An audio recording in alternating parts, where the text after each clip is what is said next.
Estamos en hora. Bueno. Buenas tardes, señoras y señores. Bienvenidos a la Real Sociedad Económica Matritense de Amigos del País. Iba a decir que hemos dejado 5 minutos de cortesía para que saben que está empezando a llover. Lo cierto es que la lluvia me ha hecho a mí llegar un poco tarde, lo siento. Aquí somos muy escrupulosos con la puntualidad, pero bueno, esta vez tenemos a la climatología en nuestra contra. No es mucha, pero ya saben que la gente cuando cae una gota ya no se animan a venir. Bueno, pues hoy iniciamos Madrid Otra Mirada. Saben que es el programa municipal en el cual participamos ya hace unos cuantos años. Y este año está dedicado al Convenio Europeo sobre el Paisaje, el Convenio Europeo del Paisaje.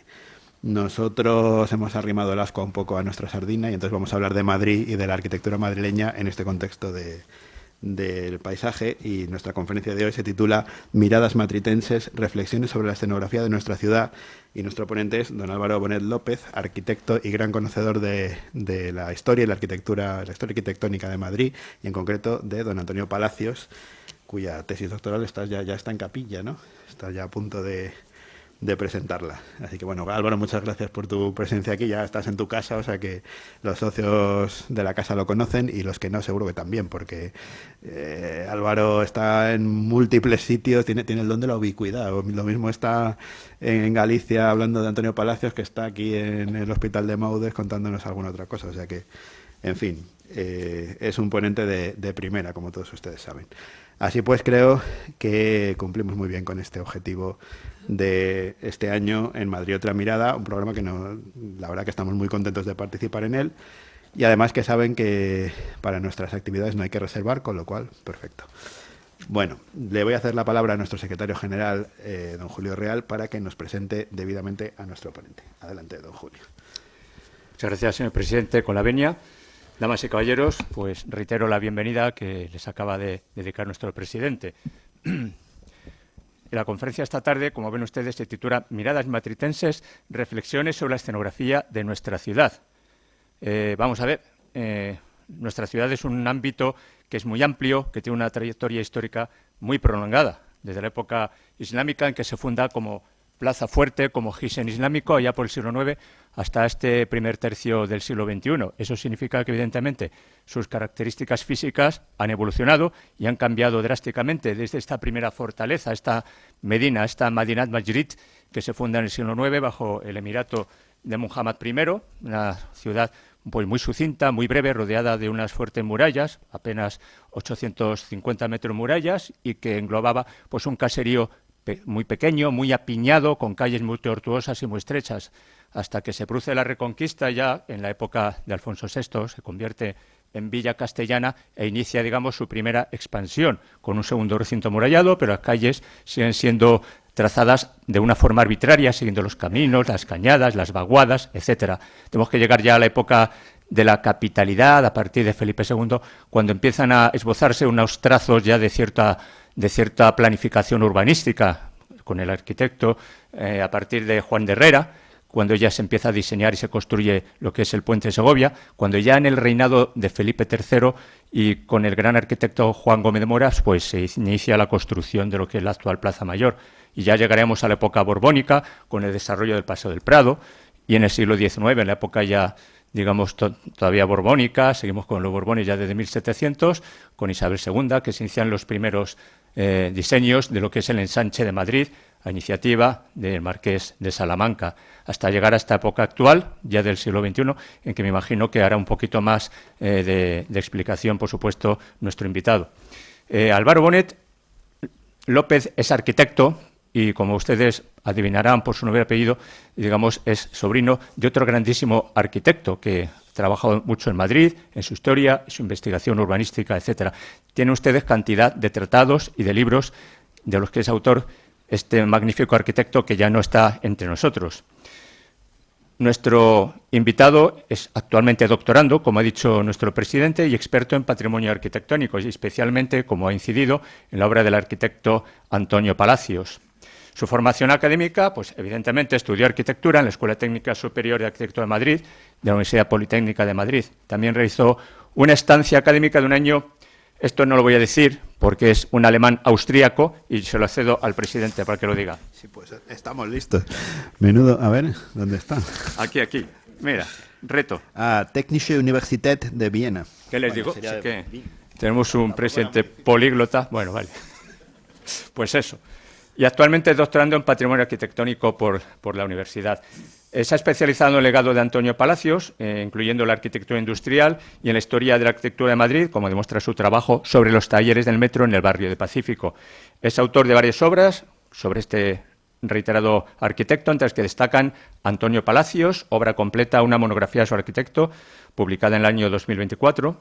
Le mando los planos, 2 puntos, el legado de Antonio Palacios en Nigrán, que ha sido presentado también en este año pasado. También ha contribuido con capítulos en libros sobre la arquitectura industrial de Palacios. Es un ávido e intenso divulgador, para eso imparte conferencias y ha impartido visitas guiadas centradas en la obra de este ilustre arquitecto gallego. Participa en las redes sociales, como tiene que ser cualquier persona que esté en este siglo XXI, evidentemente, y es un gran activista por el patrimonio histórico-artístico en general, no solo en nuestra ciudad. Se interesa por todos los ámbitos de nuestro país. Ha defendido públicamente la conservación del patrimonio arquitectónico, como se evidencia en la defensa que ha hecho de los talleres del Metro de Pacífico. Está afiliado al Colegio Oficial de Arquitectos de Madrid, formando parte de la red de los arquitectos. Y, por supuesto, en distintas asociaciones de patrimonio. En fin, ya no me voy a alargar mucho más porque no quiero ser el protagonista, aunque tengo ínfulas de serlo en muchas ocasiones. Así que agradezco su paciencia y le cedo la palabra a nuestro invitado, don Álvaro Bonet. Buenas tardes.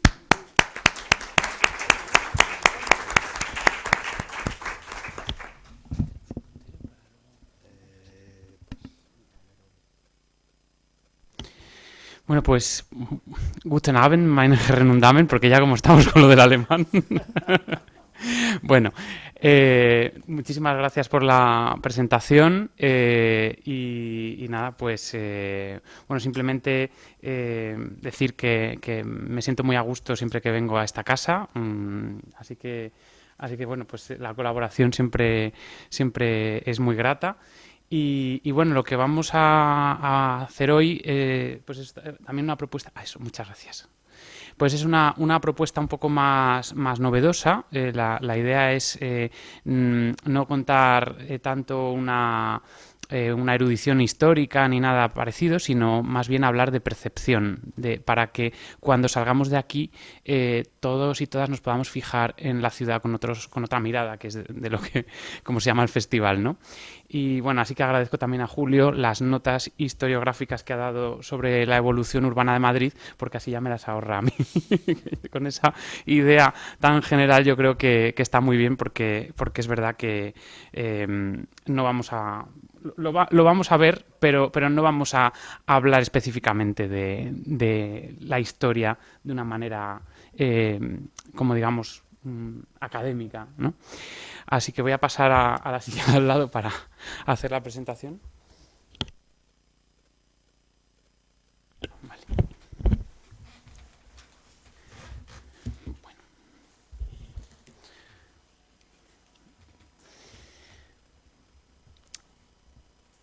Bueno, pues nos situamos, lo primero de todo, en esta villa de Madrid y, como digo, va a ser un recorrido perceptivo, es decir, que vamos a intentar desgranar o ver la ciudad desde múltiples perspectivas, y nunca mejor dicho, como ahora verán, para que cuando salgamos de paseo nos fijemos en lo atractiva que resulta realmente la ciudad y bueno, y a veces lo que dejamos de observar y la cantidad de cosas pues que suceden a nuestro alrededor, sobre todo en la parte, digamos, histórica, que es de la que vamos a tratar, de manera que cuando haya todo esto de presupuestos participativos y todo esto, pues ya sepan ustedes qué es lo que ideas que pueden proponer para la participación ciudadana, porque realmente creo que es una tarea común la de podernos fijar en lo que pasa a nuestro alrededor.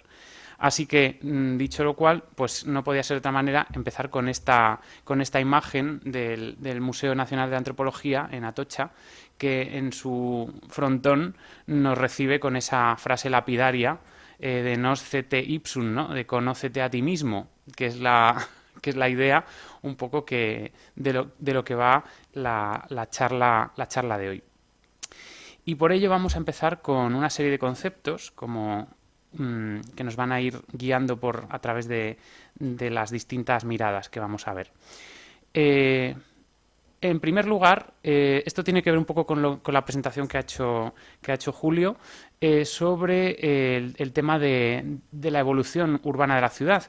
Y en efecto es verdad que las ordenanzas son elementos legales, instrumentos que nos hemos dado para ir ordenando una complejidad como es la ciudad, pero eso no quiere decir que no tuviera un cierto orden, es decir, que se siguieran los caminos, que la ciudad creciera de una manera orgánica y no digamos diseñada, también tenía un sentido de situación sobre el terreno, es decir, de mejor encaje de lo que es el asentamiento propiamente dicho de la ciudad en una geografía concreta.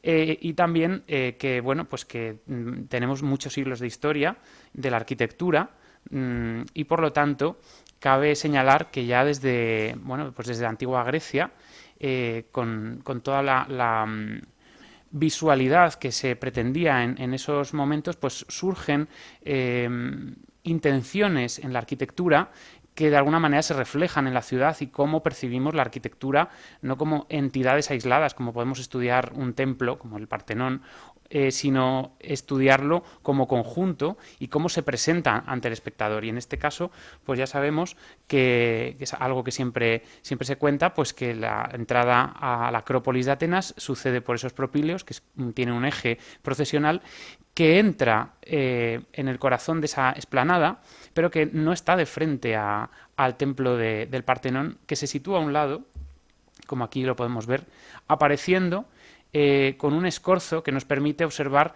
su perfección arquitectónica, incluidas correcciones que los griegos sabían hacer para disimular precisamente las deformaciones que se producían ópticas, ¿no? Esto se produce también al otro lado con el Erecteion, que es un poco posterior, y estas dos piezas nos hablan mucho de esa capacidad escenográfica que ya desde antiguo confiere a la arquitectura a la hora de posicionarla en la ciudad. No es casual, las cosas no suceden por casualidad, sino que son totalmente intencionadas. En ese sentido, habrán de pasar unos siglos porque después de toda esa fundación de Madrid, etcétera, etcétera, hasta que no llega el Renacimiento y se recuperan a través de esos tratados de arquitectura todas las ideas de la geometría, la perspectiva arreglada, es decir, todas las pautas que digamos durante unos años parecía que se habían perdido, porque en realidad en la Edad Media también había conocimiento de geometría muy avanzado, como lo demuestra la construcción gótica, por ejemplo. Lo que pasa es que, bueno, es verdad que el Renacimiento vuelve la mirada a ese clasicismo grecolatino, grecorromano, y bueno, pues de alguna manera también eso se implanta o se trata de implantar en el propio desarrollo de las ciudades, ¿no? Aquí tenemos, esto simplemente lo he traído como ejemplo de escenografía, porque es el Teatro Olímpico de Palladio, donde curiosamente es un interior que reproduce como un espacio exterior. Pero como decía, tenemos algunos casos pues por ejemplo, este recinto de la Alhambra, donde en la propia ciudad, donde están los palacios nazaríes, etcétera, etcétera, se componía también de una serie de piezas que estaban conectadas al núcleo de poder, es decir, que todo esto era un palacio con jardines, pero también tenía ciudad, y de alguna manera la Alcazaba separada, que era el castillo que defendía toda esta posición, nos puede recordar un poco al origen islámico de Madrid, que también tenía una fortaleza separada, una alcazaba, un alcázar separado de lo que era la ciudad civil, que estaba pegada a este alcázar, y que uno servía al otro, es decir, el alcázar defendía la ciudad civil y la ciudad civil servía al alcázar para que funcionase, ¿no? Era una simbiosis perfecta. Bueno, pues esto en la quinta esencia digamos, vamos a decirlo así por la importancia que tiene la Alhambra en la historia de la arquitectura, pero vemos cómo el esquema pues guarda una cierta similitud. Entonces ahora les quería ya proponer un juego perceptivo, a ver si alguien me sabe decir en qué país o en qué lugar se ubica esta ciudad, si alguien la sabe decirme cuál es. ¿Alguien sabría decirme? ¿Podría ser Toledo? ¿Quién vota Toledo? 1, 2, 3, 4, 5. 5. Bueno, pues es minoría absoluta. ¿Por qué no es Toledo? ¿Por qué no es Toledo? Bueno, pues aquí está un poco la trampa. Efectivamente es Toledo. Pero con este sencillo engaño que les he proporcionado, se dan cuenta de que han reconocido a algunas personas Toledo por la importancia, y por eso he escogido esta ciudad, no es una elección aleatoria.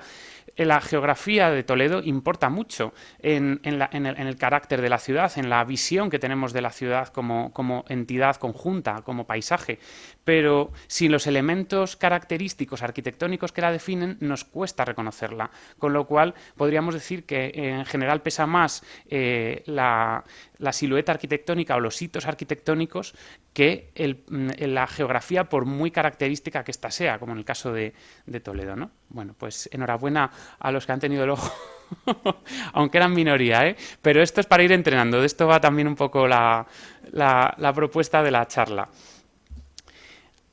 Bueno, pues ahora cambiamos de capítulo. Madrid, la forma de la villa. Este título obedece a una publicación de Javier Ortega y Paco Marín. Paco Marín, como saben, es el director actualmente de la imprenta municipal. Con Javier Ortega, que era un catedrático, está jubilado, de la Escuela de Arquitectura, hicieron un trabajo muy interesante con un grupo que llamaron de Dibujo de Arquitectura y Ciudad, en el que con alumnos desarrollaron toda esta planimetría de la ciudad de Madrid. Han ido trabajando muchísimo las planimetrías de la ciudad, y de hecho, pues La forma de la villa es una publicación que se sacó ya hace unos cuantos años, muy interesante, de cartografía de lo que eran los recintos medievales de la villa. Además, bueno, aquí tenemos un especialista en las murallas, ¿no? que es José Manuel, que no sé si está o no está. Está averiado esta tarde. Está averiado. Ha disculpado su asistencia hoy. Bueno, pues es un miembro de la casa que es un gran especialista en la Edad Media madrileña, me refiero a la Edad Media de la época, no. Entonces es una persona que además ha trabajado también mucho el tema de las murallas. Bueno, pues el tema de la forma de la villa se plasmó en una serie de planos en los que se incorporaba la arqueología conjuntamente con la traza urbana, que en este caso la de 1625, es decir, un poco cómo era los antiguos recintos medievales incorporados ya en la ciudad extendida. Y vemos así que la Plaza Mayor en realidad queda fuera de la villa medieval, porque la Plaza Mayor, su razón de ser fue comerciar fuera de las murallas para no pagar el portazgo, ¿no? Entonces era, para evitar los impuestos y comerciar fuera, pues era como el duty free de la época. Entonces, esa es la razón de ser de la Plaza Mayor. Y vemos cómo, sin embargo, pues todo lo que es la almendra medieval imprime su forma en el trazado viario de la villa, y sigue conservándose esa lectura a pesar de todo, incluso hoy en día, como podemos ver aquí, donde se produce la superposición con la capa contemporánea, donde ya vemos incluso pues aparecer el eje de Bailén. Quería que se fijaran en algunos aspectos concretos, porque, a ver si me quito de aquí, no se me oye. Madrid tenía una serie de... Bueno, este es el recinto islámico inicial que nos ha dicho Julio antes, y este es el recinto cristiano posterior del siglo XII, que envuelve y que llega al Alcázar, que estaba en el mismo sitio que se ubica el Palacio Real. Nos damos cuenta que hay una serie de puertas: la Puerta de la Vega, la Puerta del Río, que baja por el antiguo arroyo de San Pedro, la Puerta de Guadalajara, que eran las principales, la Puerta Cerrada, la Puerta de Moros en la Plaza de San Andrés, y que la estructura medieval, curiosamente, tiene una calle mayor que atraviesa la ciudad de puerta a puerta, que tiene una plaza de la villa en el centro, que sería como si fuera, por así decir, un foro, pero que tiene otras plazas y que en este eje, en esta dimensión, se conecta con otro eje, que es la calle de Sacramento, que va a otra puerta, de manera que vamos de una puerta a otra, de esta otra puerta a esta otra puerta, y desde esta puerta bajando por el antiguo arroyo de San Pedro a la puerta del río. Es decir, que se produce una Z que se conserva en la actualidad y que es muy interesante porque nos está hablando de un trazado medieval que se está adaptando a la natural inclinación del terreno, porque Madrid es como, en este momento, esto de aquí es como una vaguada, ¿no? Se compone de este cerro donde estaba la posición defensiva, del otro cerro donde está la Plaza Mayor, pero el resto era como una depresión hacia el interior, que naturalmente pues ese zigzag es la forma más, digamos, más suave de aminorar las pendientes, ¿no? Luego se produce otra serie de cuestiones, como el hecho de que ante las puertas se suelen producir plazas antes y después de las puertas de la muralla, y son espacios que han quedado en la actualidad. Por ejemplo, en la puerta de Guadalajara, el espacio que había ante la puerta se configura como un triángulo con una divergencia de caminos, la propia calle Mayor, que es la continuidad en línea recta, y una en diagonal que entra en lo que sería la Plaza Mayor. Luego veremos en el siguiente capítulo la importancia que tiene eso. Pero es que en Puerta Cerrada pasa exactamente lo mismo. Hay una plaza rectangular que hoy en día no vemos porque la calle atraviesa ese espacio en diagonal y entonces se queda desdibujada, pero es una plaza perfectamente rectangular que estaba ante la puerta cerrada, que siempre se ha hablado mucho de por qué era puerta cerrada, que si estaba cerrada, qué tal.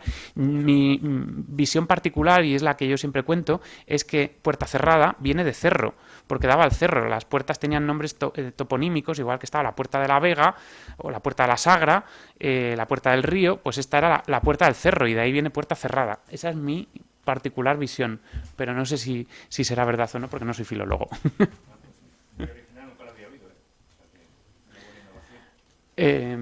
Bueno, de manera que la de Puerta de Moros está claro porque era la zona de la morería, y efectivamente se produce otra plaza al exterior de Puerta Cerrada, que es un espacio que, si vemos hoy en día, está lleno de medianerías, y si reconstruyéramos cómo era esa espacialidad original, nos daríamos cuenta que el espacio en la ciudad se compone de zonas donde se ensancha y donde se estrecha. Es decir, esas callecitas estrechas de las que hablaba Julio antes, en realidad, si nos damos cuenta, la ciudad es una ciudad orgánica, es como un diafragma, respira. Se ensancha y se encoge, se ensancha y se encoge. Y eso produce toda una serie de derivadas arquitectónicas que luego veremos.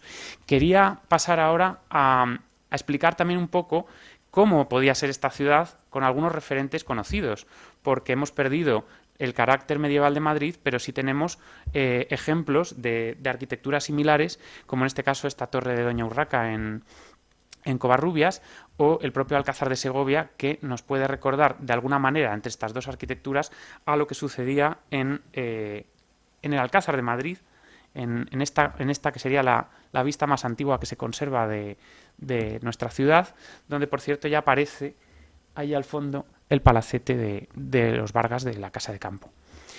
Bueno, pues vemos como efectivamente hay un cierto parangón entre ese torreón de Covarrubias y estas torres fortaleza del antiguo Alcázar, que vemos en esta evolución como ese gran corazón militar se acaba convirtiendo en un palacio real de la corte castellana. Era un alcázar más en toda la red de alcázares y palacios por los que itineraba la corte hasta su digamos, asentamiento definitivo en la época de Felipe II, y vemos un poco cómo el contexto de la ciudad, pues reconocemos esa arquitectura.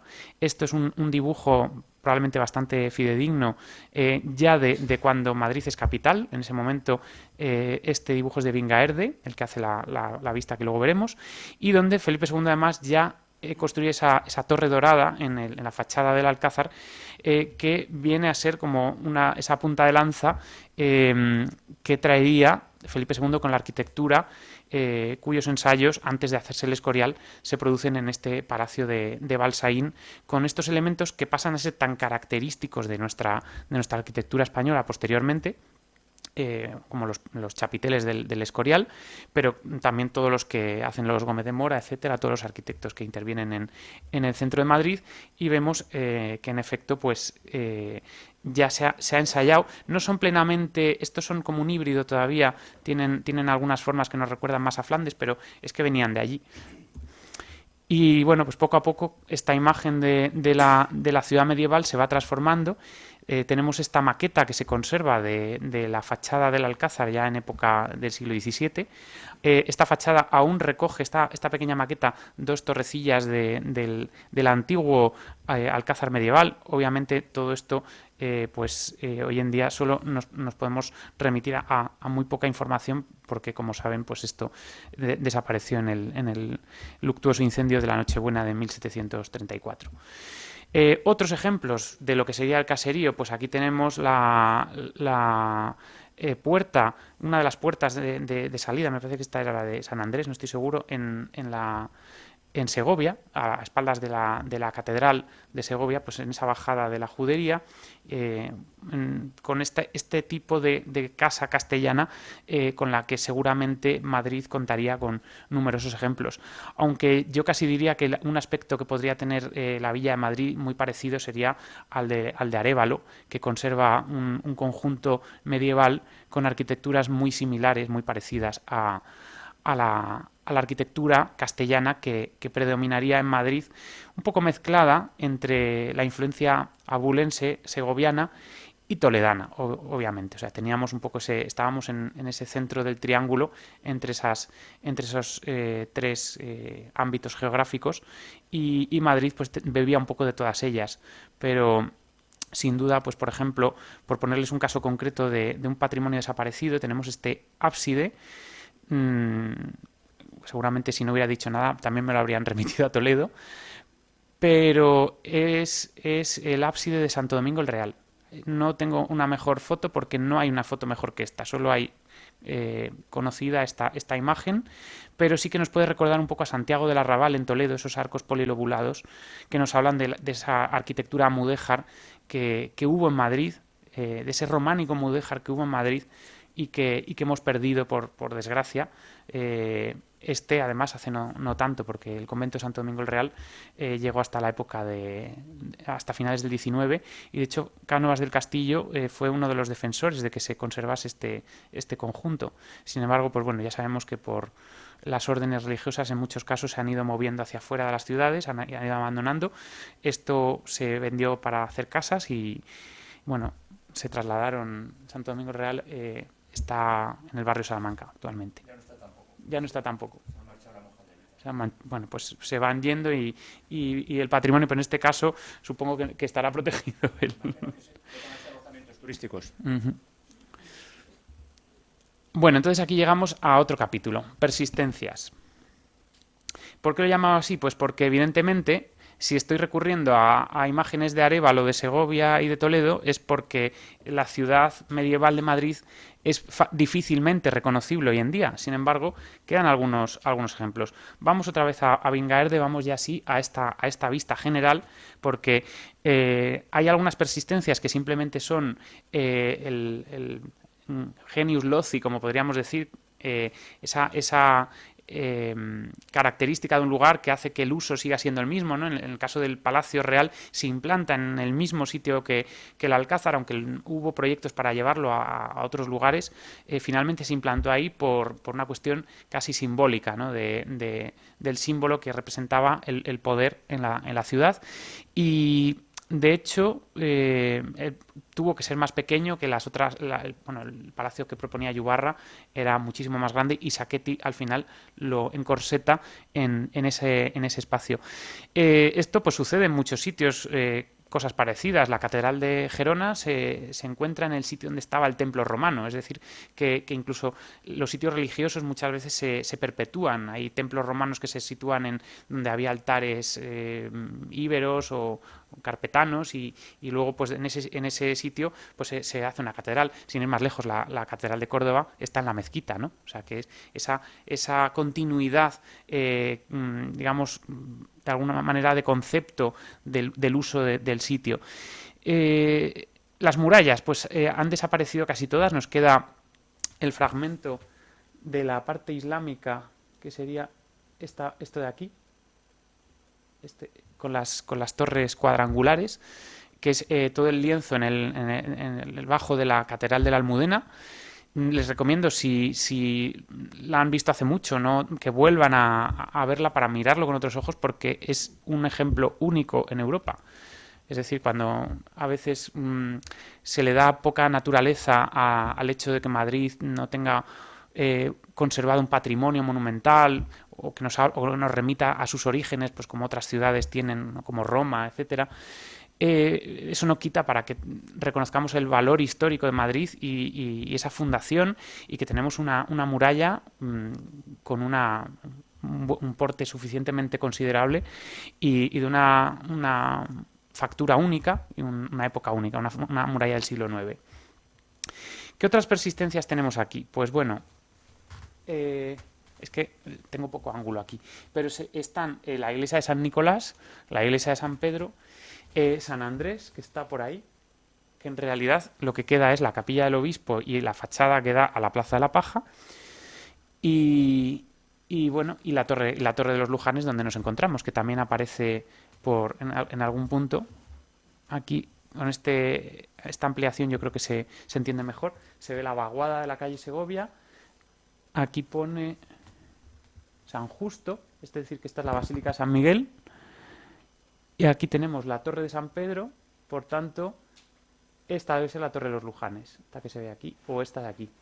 No está señalada, pero tiene que ser una de estas dos. No, probablemente esta de aquí. Muchas gracias. Sí, yo creo que con esto voy a apagar para que no se acople. ¿Con esto se registra también? Sí, perfecto. Pues, entonces voy a ponerme de pie porque va a ser más fácil. Aquí, como decía, vemos lo que debería ser la Torre de los Lujanes, San Justo, San Pedro, que esta torre sigue permaneciendo, el conjunto de San Andrés, y también tendría que estar San Nicolás, que es esta de aquí. Esta de aquí es San Nicolás. Bueno, para ilustrar lo que estamos hablando, la iglesia de San Pedro, que también ha evolucionado, es una de las parroquias que aparece en el Fuero de la Villa de 1202, que por cierto también quiero hacer, siempre lo hago, pero lo vuelvo a hacer, un manifiesto a favor del archivo de la Villa de Madrid, porque es un centro de documentación indispensable, pero además es uno de los archivos históricos de ciudad más importantes que hay en el mundo, porque conserva 8 siglos de historia. Tenemos documentación desde el siglo XII conservada, tenemos actas municipales desde el siglo XV conservadas, y privilegios rodados medievales, y el fuero de la villa de 1202 también se conserva, con lo cual la labor del archivo de Villa es importantísima. Además es un archivo vivo porque sigue funcionando para dar información a la administración, es decir, que está vinculado al ayuntamiento y está en activo, de manera que es es un tesoro que tenemos y que valoramos muy pocas veces. Por eso siempre me gusta a mí en las charlas decirlo, aparte que he pasado muchas horas allí con la investigación de mi tesis doctoral, pero realmente es una fuente de información valiosísima y deberíamos tenerle mucho mimo, porque es un tesoro que esa documentación que está en pergaminos, en papeles, etcétera, haya pervivido hasta la actualidad y que tenga tantísima antigüedad, siendo como es frágil, pues realmente es una fortuna inmensa. Volviendo a las persistencias, pues hay algunos elementos de la iglesia de San Pedro, o de la iglesia de San Nicolás que nos pueden trasladar a esa época original, como vemos en la torre, esos arquillos polilobulados o de herradura. Por supuesto tiene ampliaciones barrocas, como es obvio, todas las edificaciones y más las de las iglesias que tendían a ampliarse, pues han ido sufriendo evoluciones a lo largo del tiempo. Esta casa donde estamos, la Torre de los Lujanes, es otra de las persistencias, que además, no sé si queríais decir algo, ¿no? No, vale.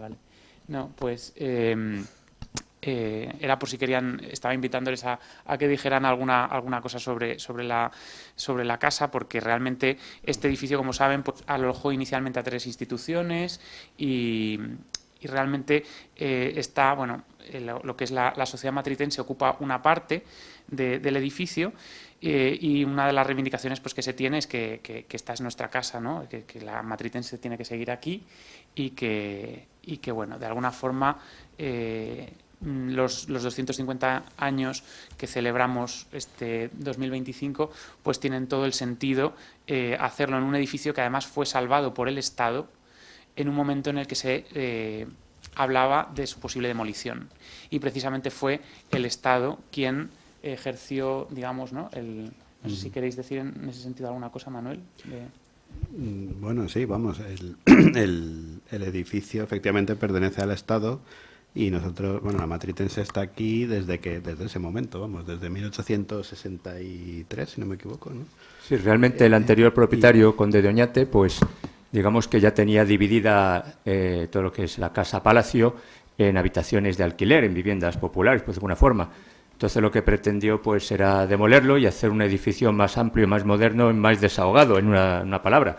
Claro, hubo un cierto movimiento social y periodístico consignando la circunstancia posiblemente legendaria de que aquí estuvo prisionero el rey Francisco I de Francia, y eso fue lo que movilizó una campaña periodística de intelectuales y demás. También intervino, en este caso, la Real Academia de San Fernando, de Bellas Artes. Pero finalmente el conde Oñate pues accedió a venderlo al Estado, no sé si fue en torno a 1.200.000 y pico reales, que está muy bien cotizado para la época, el metro cuadrado en aquel momento, y se procedió pues a una, digamos, restauración somera para que fuera ocupado por estas 3 instituciones a los que se destinó a partir de 1866. Aquí estamos la Real Sociedad Económica Matritense Amigos del País, está la Real Academia de Ciencias Morales y Políticas, y también se instaló lo que es la Real Academia de Ciencias Naturales y Físicas, que se marcharon muy pronto y ahora están en la calle Valverde, en un estupendo edificio de corte neoclásico. Aquí estamos cumpliendo nuestro 250 aniversario con muchos proyectos y demás, ¿no? Y sobre todo, claro, tenemos este apego a este edificio porque llevamos aquí nada menos que, pues eso, la friolera de 159 años. Algunos casi estamos aquí desde el origen. Y claro, ya hemos echado raíces y realmente es una plaza, la Plaza Vía, tan emblemática. Estamos en el corazón del Madrid medieval, como muy bien recalca Álvaro. Y sobre todo que es el único edificio civil que conservamos de esa época de los Reyes Católicos. Tenemos una portada gótica, que es el acceso principal al Real Academia de Ciencias Morales y Políticas. Tenemos este arquillo túmido de piedra caliza, de dovelas muy bien escuadradas, que por la que han accedido ustedes. Y bueno, lo que ya se le echó, bueno, hay otro arco fabuloso de ladrillo, un poquito más abajo, que era el acceso a la casa de don Álvaro de Luján. Y luego vemos ese segundo cuerpo que ya se le echó un poquito de imaginación. Esos arquillos de herradura ciegos que pueden ustedes observar ya corresponden a la restauración que se efectuó en el año 1960 por Íñiguez Almech. Acababa de restaurar por esos años, entre 1948 y 1953, la Torre de San Nicolás de los Servitas, así que digamos que copio y pego, como diríamos en estos tiempos, y reprodujo exactamente esos arquillos de herradura milimétricamente. ¿Por qué se dice? ¿Por qué se hizo de esta forma? Pues básicamente porque cuando se levantó el revoco que cubría la torre, pues aparecieron como los rastros de unos arquillos y dijeron, anda, estos son arquillos mudéjares.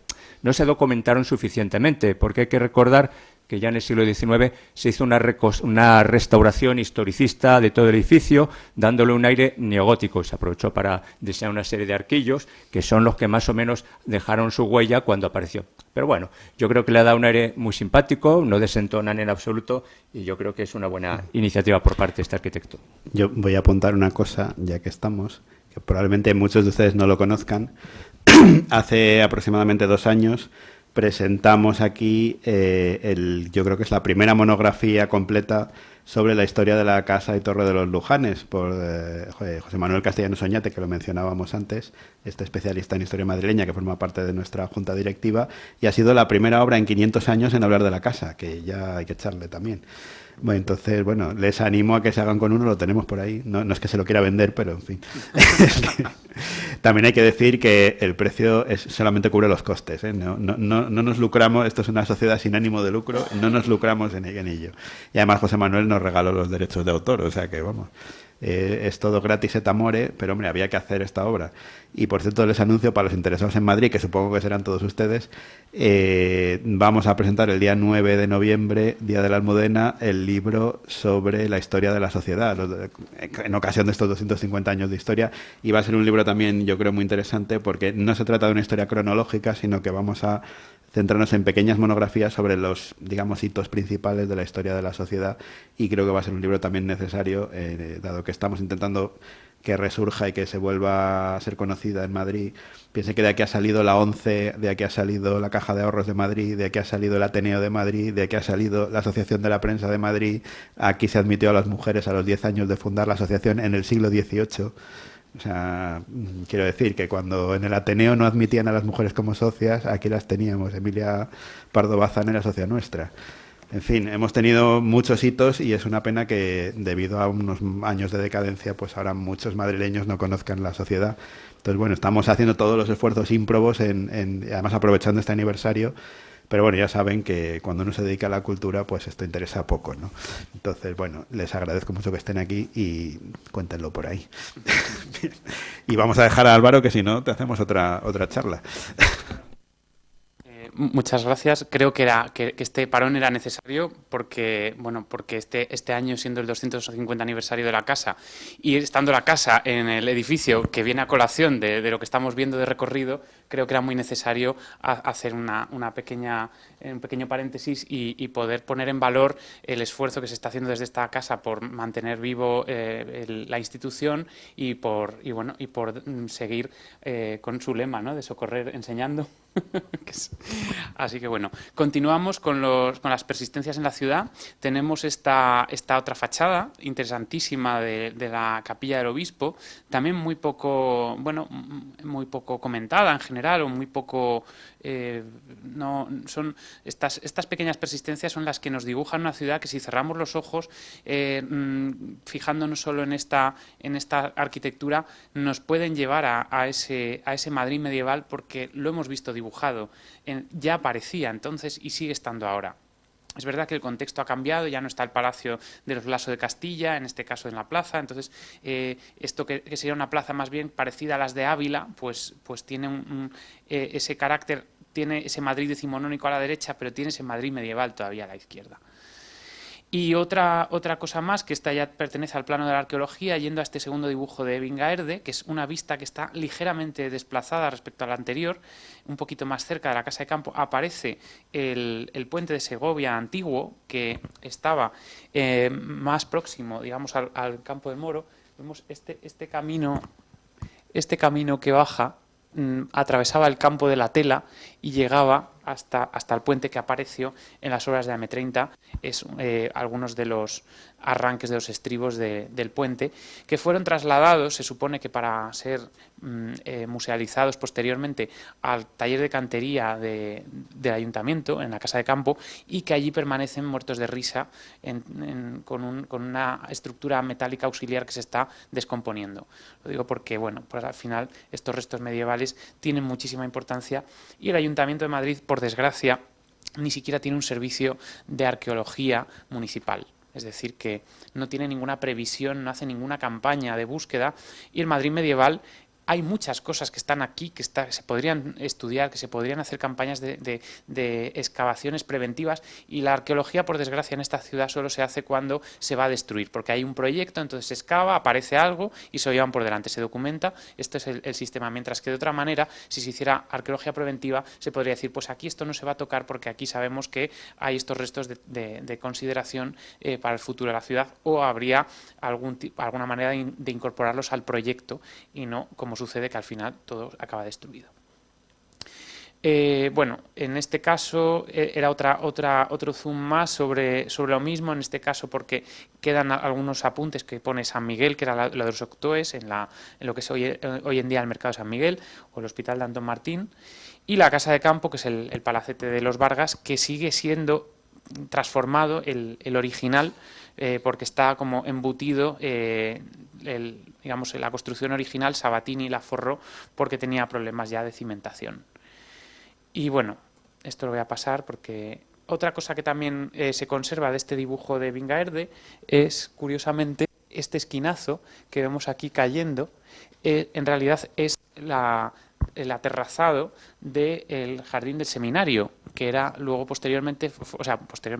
anteriormente fue jardín de los duques de Osuna, y todo eso que estaba de alguna forma en el entorno de San Francisco el Grande, que era un monasterio medieval extramuros, pues preserva aún hoy en día la construcción original del siglo XV que podemos ver en este dibujo.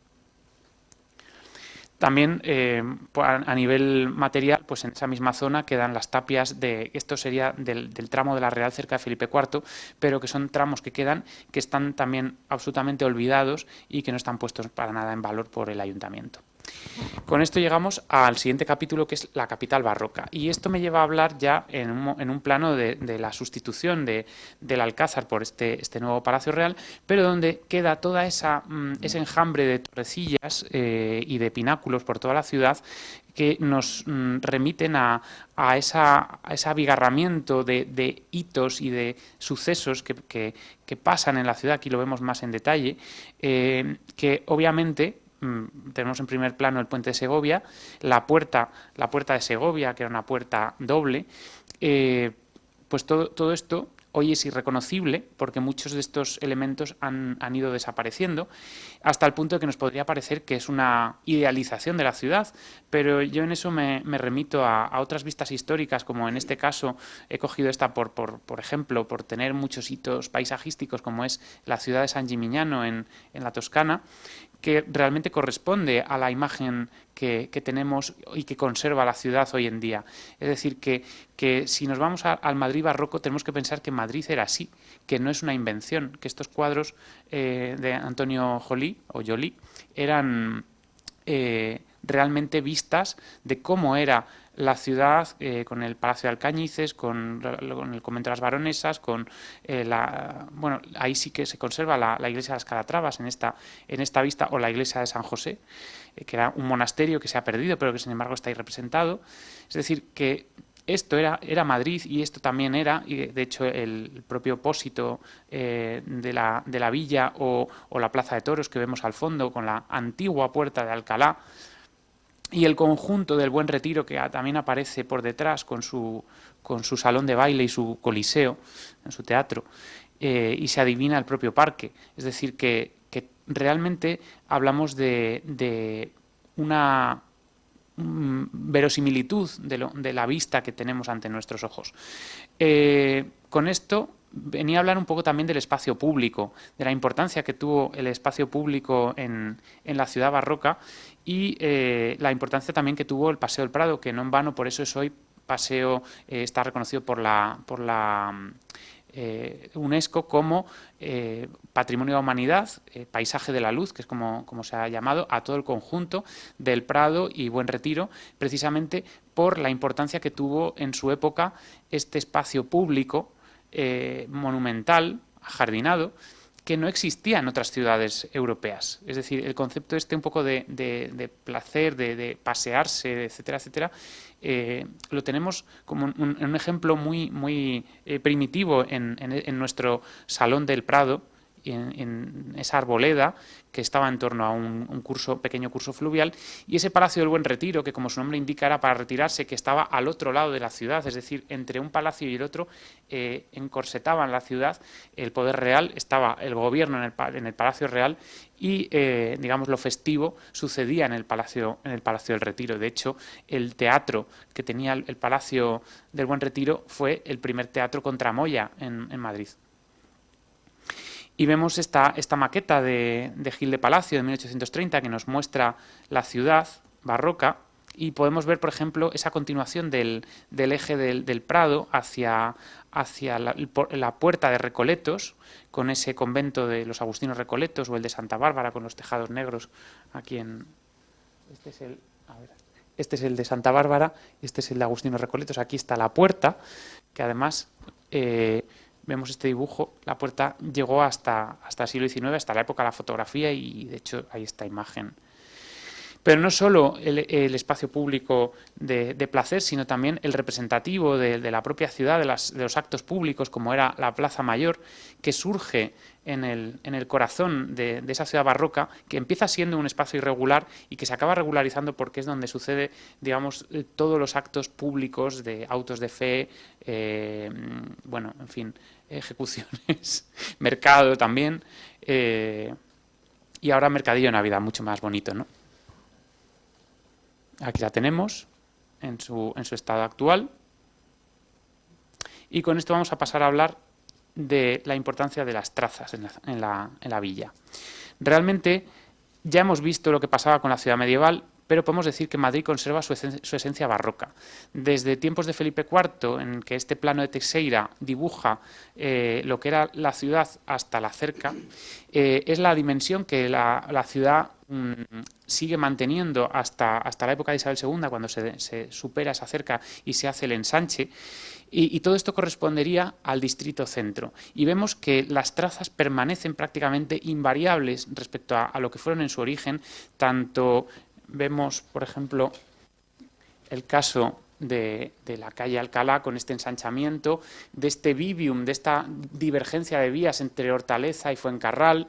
Y lo único que aparece, y está un poco transparentoso para que vean ustedes aquí cómo está el resto de la ciudad, cómo aparece Argüelles, cómo aparece el ensanche de Salamanca alrededor del Retiro, y se ve un poco la sombra de lo que luego vendrá a ser la Gran Vía, que es el único elemento disruptor en la traza barroca.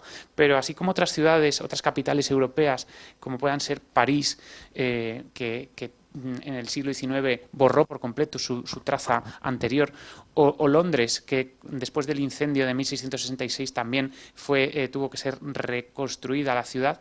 Es decir, hay muchas ciudades capitales que han perdido su traza, pero Madrid, curiosamente, conserva su traza barroca en su práctica totalidad. Y además se produce una curiosa axialidad en diagonal que atraviesa este centro desde el Palacio hasta la Basílica de Atocha, que era este eje procesional que atravesaba la Plaza Mayor por la perfecta diagonal para hacer ese recorrido de la monarquía con sus presentaciones cuando nacían los infantes o cuando tenían sus cuestiones, sus ceremonias monárquicas en la Basílica de Atocha, hacían esa procesión desde el Palacio hasta la Basílica, cruzando por ese escenario que era la Plaza Mayor, que era el corazón de la ciudad realmente. No en vano, Plaza Mayor lo dice todo. Vemos aquí como en este trazado únicamente pues efectivamente la Gran Vía rompe lo que es esa traza histórica, pero el resto permanece bastante inmutable. Y lo que podemos ver de la evolución, he traído este caso porque está aquí justo a espaldas de esta casa, es lo que sucede en la forma de la villa de Javier Ortega y Paco Marín, lo que pasa con la iglesia de San Miguel de los Octoes, que del primitivo medieval, cómo se hace una ampliación, cómo esto acaba siendo demolido, generando la Plaza de San Miguel con un mercado al aire libre que se acaba constituyendo como el mercado que tenemos hoy en día. De manera que vemos esta perfecta evolución que nos habla de una permanencia toponímica, se sigue llamando San Miguel, y vemos cómo la ciudad, pues en general, ha ido conservando una cierta estructura a su alrededor muy parecida. Aquí está este espacio de plaza que era porticado, como vemos, conectaba la Plaza Mayor porticada con la calle Mayor porticada. Démonos cuenta que las calles mayores suelen ser porticadas, la calle Mayor de Alcalá de Henares, o si nos vamos a ciudades como Medina de Río Seco, que también tiene unos soportales muy afamados. La calle Mayor de Madrid también tenía soportales, y esos soportales se extendían fuera de la plaza a esta anteplaza, que no tenía un nombre propiamente dicho, pero que sí se replica al otro lado y que se siguen conservando, que es la Plaza de la Provincia, que también tiene soportales. Entonces, esto se perdió y además se perdió esta manzana, que era era la que formaba la travesía de Bringas, que aquí falta, desdibujando por completo este espacio que ha perdido su naturaleza de ser una embocadura a la Plaza Mayor que arrastra desde fuera ya con los soportales anunciando lo que va a pasar al otro lado de los arcos. Esta era la travesía de Bringas y ahí vemos, de hecho, los soportales de Ciudad Rodrigo. Y aquí vemos, de nuevo, esto sería la fachada del mercado, esa manzana que era más bajita, pero que dejaba esa travesía de Bringas, que es esta que vemos aquí, que curiosamente, para que luego entendamos por qué la arquitectura es como es, si nos fijamos en el mercado de San Miguel, la puerta del mercado de San Miguel estaba a eje de la travesía de Bringas. Si hoy lo vemos, pues sin esta manzana no nos damos cuenta de que el mercado estaba perfectamente implantado en la ciudad y que esto tenía una lógica escenográfica que ha perdido. Yo soy partidario de rehacer esa manzana, ya lo digo. Esto mismo sucedería con el caso de San Andrés, que parece que esa gran capilla de San Isidro que se construye anexa a la antigua parroquia de San Andrés, no tiene, ocupa simplemente el sitio que le corresponde, pero si nos damos cuenta, tiene una antecapilla y retrasa la cúpula a un punto donde se convierte también en una situación escenográfica, en una plaza que ahora es como una conurbación de espacios públicos, pero que en origen eran todas ellas plazuelas, la Plaza de los Carros, la Plaza de Puerta de Moros, Plaza del Humilladero, Plaza de San Andrés y Plaza de la Cebada. Ahora mismo en cada esquina hay un cartel, porque los nombres se han conservado, pero no los espacios, de manera que realmente no sabemos dónde empieza una y dónde acaba la otra. Pero la Plaza de San Andrés era propiamente lo que es el jardín de la parroquia hoy en día, la Plaza del Humilladero era lo que quedaba aquí a la izquierda, que al doblar nos embocaba directamente a esa fachada y aparecía por sorpresa esa cúpula, ese efecto barroco de teatralidad que nos lleva al siguiente capítulo, que son los hitos visuales, y que nos permiten entender la ciudad, y esto es lo que invito con esa otra mirada a que a partir de ahora, cuando vayan fuera, vean Madrid con esos ojos y se vayan fijando porque yo mismo me sorprendo de ejemplos que no me he dado cuenta previamente y que están ahí, algunos muy evidentes, ¿no? Pero, por ejemplo, pues que al salir por la Plaza Mayor hacia la calle Toledo se ve la Colegiata, ¿no? La Colegiata aparece en Escorzo. Ese Escorzo, como el del templo del Partenón con el que empezábamos la conferencia, esa idea subyace continuamente, el sorprender visualmente al espectador aparece una y otra vez en la ciudad sin darnos cuenta. Por ejemplo, en esta bajada de la calle Calderón de la Barca, cómo aparece perfectamente ahí la torre de la Casa de la Villa. O por esta calle del Príncipe de Anglona, la vista hacia el campanario de San Pedro, igual que por la Costanilla, como incluso, bueno, esto es por una cuestión, esto es una tontería, se inclina hacia adelante, no para ser mejor visto, es obviamente por la cesión del terreno, nuestra particular torre de Pisa, pero tiene bastante desplome la torre. O por esta calle del Sacramento, que hemos visto que forma parte de esa zeta que va de puerta a puerta de la muralla y que nos conduce a la cúpula y a la torre de San Isidro. ¿Será casualidad? Es que no puede ser todo casualidad. No puede ser todo casualidad, porque la ciudad está pensada. ¿Y dónde suceden las cosas? ¿Dónde se construyen las cosas? ¿Qué forma tienen? ¿Y por qué está pensado? No es arbitrario. Y esto no se enseña hoy en las escuelas de arquitectura. Lo sabe Ángela, que me está mirando, experta en paisajismo. No, es verdad, en las escuelas de arquitectura no se habla de esto. No creo yo que en proyectos, por lo menos, es un déficit el entender que la arquitectura no es autista, no está sola, no está aislada, sino que forma parte de un enjambre, de una red, de una situación. Y así lo vemos como sucede también en esta salida de la Plaza Mayor hacia la calle Atocha, o en Lavapiés, esta iglesia de San Lorenzo, curiosamente reformada en posguerra, no tiene nada que ver con lo que era, pero la continuidad de la arquitectura sigue buscando esa escenografía urbana. No digamos ya esto ya es la leche, ¿no? O sea, cómo aparece la cárcel de Corte en esa salida de la calle Gerona hacia la Plaza de la Provincia, cómo se ofrece ante nosotros esta escenografía de una forma tan delicada. O la iglesia de San Sebastián, que en la calle Atocha pues estaba en un plano más discreto, retrasada hacia atrás, y avanza esa capilla de los arquitectos tenía que ser, ¿no?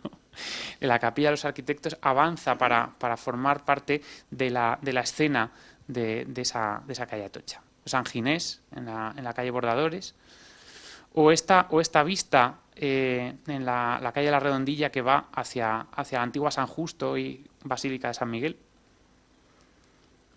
Y bueno, otros casos que no hace falta presentar, como San Francisco el Grande, en esta carrera de San Francisco que va directo a la cúpula. Antonio Palacios, que es mi tema, ¿sería casualidad? ¿O por qué la composición del círculo es una composición, digamos, asimétrica, con la torre desplazada hacia atrás? ¿Será porque hay esa calle que sale del antiguo entramado a la calle Alcalá y aparece justo, bueno, están los andamios ahora, pero aparece justo delante de la torre? Y es que la propia ciudad, en su devenir histórico, los arquitectos han sabido seguir haciendo ese juego de posicionamiento, de dónde se está ubicando cada arquitectura, cada edificio. Sí se ha seguido sabiendo a lo largo del siglo XIX y XX, todavía ha recogido esos frutos y ha potenciado que Madrid siga, a pesar de que la Gran Vía es una apertura nueva de trazado, sigue conservando un potencial escenográfico importantísimo. Perspectivas fugadas. Aquí tenemos este juego en el que veríamos cómo, además, la teatralidad barroca fuerza esas perspectivas que nos lleva a que sucedan esas visiones que hemos visto de los hitos en la ciudad, pues se producen también con esa potencia geométrica de la posición en tres cuartos, ¿no? Es como lo del retrato, cuando el retrato se hace en tres cuartos para que adquiera más volumen. Pues esa volumetría que se potencia con las cosas ligeramente giradas sucede continuamente en la ciudad de Madrid, y tenemos este caso, o este otro que antes comentaba, que aquí no se ve lo que sería la manzana que falta, pero que continuaría ese soportal de la calle Ciudad Rodrigo. Imaginemos que estuviera todavía ahí. El soportal nos abrazaría para meternos en la Plaza Mayor, y por otro lado el soportal continuaría por la calle Mayor.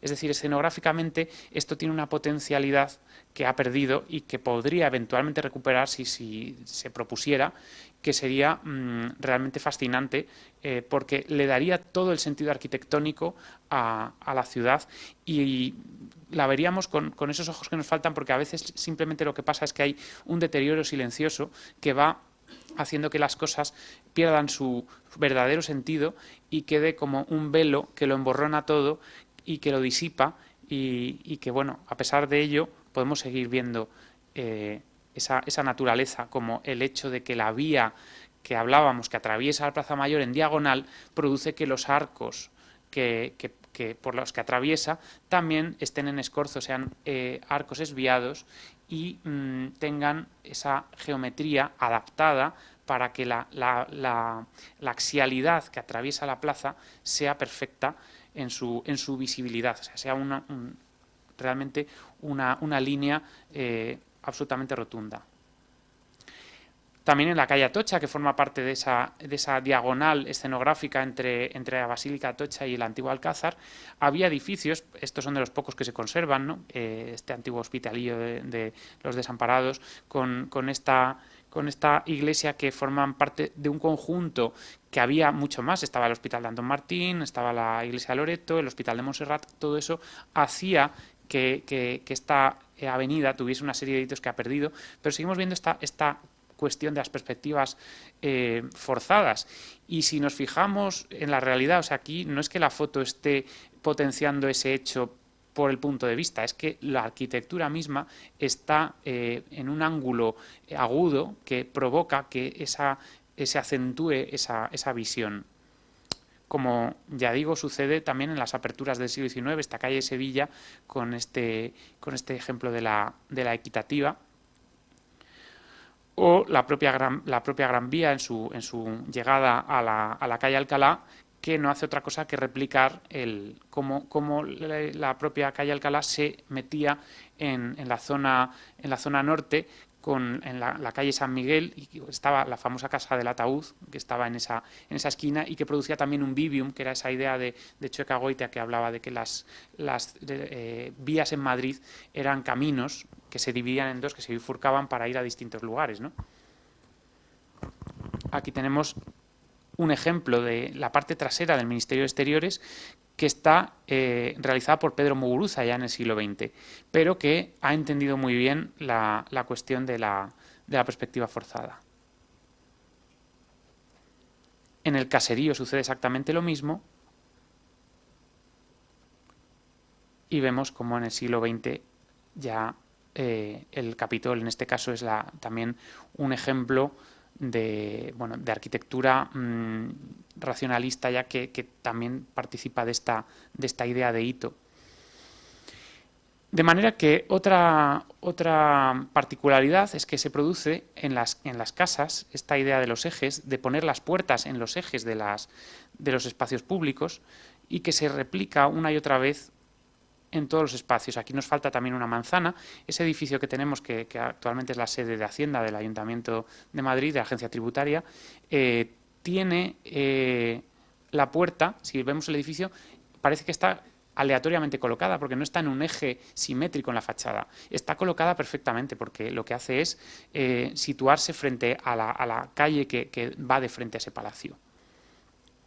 O saliendo aquí, aunque ahora no lo vemos porque están los andamios, pero realmente en esta calle del Codo pasa lo mismo. La Casa de la Villa tiene dos fachadas, dos portadas, y parece que no es casual viendo esta imagen. La portada del antiguo Colegio Imperial en el Instituto de San Isidro, por esta calle de San Bruno, que va directa también a esa fachada. Esto que ya lo hemos visto antes de San Lorenzo de Lavapiés, o la aparición, por ejemplo, en la curva que hace Santa Isabel al final, bueno, el quiebro, mejor dicho, como vemos aparecer como un hito paisajístico el cimborrio con chapitel del crucero.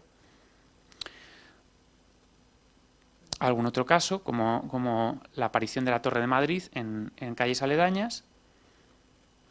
Y entonces nos vamos al siguiente concepto, que son los planos contrapuestos. Voy a dejar esto porque ahora ya me estoy cansando de la mano, perdón. Bueno, pues los planos contrapuestos, esto tiene que ver también con la percepción de la arquitectura en la escena, ¿no?